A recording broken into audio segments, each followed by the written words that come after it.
Les destins de l'Union européenne et de l'Afrique sont liés. Ce qui fera la force et le développement et le futur de l'Afrique fera aussi celui de l'Europe. Et c'est dans cet intérêt bien compris que la nouvelle alliance vise sur la priorité numéro 1 pour le partenariat futur de nos deux continents. Créer des emplois et des opportunités pour les jeunes. Et pour cela, il faut un secteur privé dynamique, il faut des investissements. Il faut un cadre qui soit propice pour que de nouvelles initiatives fleurissent sur le continent. Il faut un partenariat qui se diversifie. Voilà, c'est ça l'esprit de la nouvelle alliance.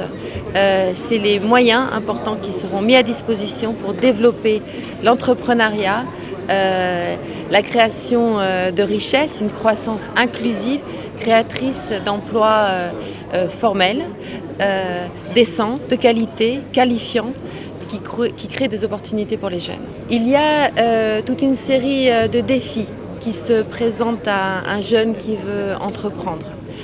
Le premier, c'est de garder sa ténacité pour mener à bien son projet, sa vision, son rêve africain, son rêve de contribuer à la création dans sa communauté, dans son pays. Il y a d'autres obstacles qui sont d'ordre plus technique, effectivement. L'administration est quelquefois lourde, il faut qu'elle soit modernisée.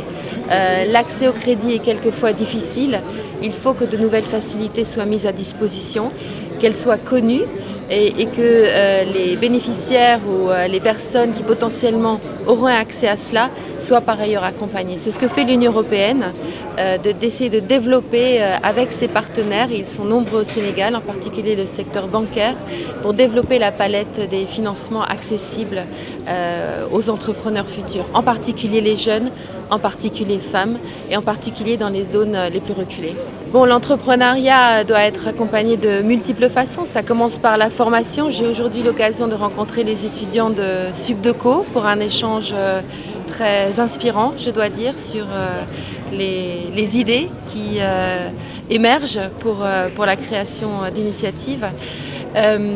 Mais aussi clairement avec ce souci d'assurer que la formation soit accompagnée après de mesures d'accompagnement pendant la mise en place du projet. Donc l'accès au financement c'est très bien, mais je pense que le service aux entreprises, qui est d'ailleurs une autre des priorités de l'Union européenne, tant de l'Union européenne que du secteur privé européen qui est présent au Sénégal, véritablement accompagne aussi la création des entreprises. Je pense aussi qu'au niveau de la formation, et c'est ce qui ressort de nos discussions avec les étudiants ce matin, il ne faut pas qu'elle se cantonne à un cadre académique. Il est très important que le plus tôt possible, le monde de l'entreprise soit en contact avec le monde académique pour nous assurer, pour assurer aux jeunes que la formation répond véritablement aux besoins du marché.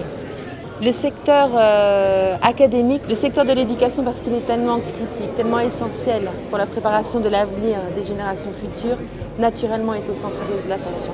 Et naturellement, la qualité de l'éducation, les moyens qui sont donnés à une éducation de qualité pour les jeunes est une priorité pour une société entière et il est normal qu'elle fasse débat.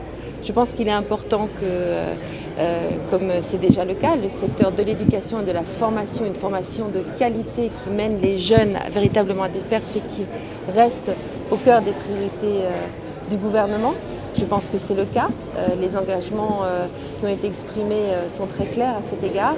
Et il faut continuer à assurer une qualité, une ouverture du monde académique, encore une fois, tant aux jeunes, écouter les jeunes sur les besoins, les aspirations qu'ils ont par rapport à leur avenir et assurer que, encore une fois, le monde académique ne reste pas cloisonné entre ses murs, mais s'ouvre aussi au monde du travail pour assurer des formations qualifiantes en phase avec le besoin du secteur qui emploiera tous ces jeunes.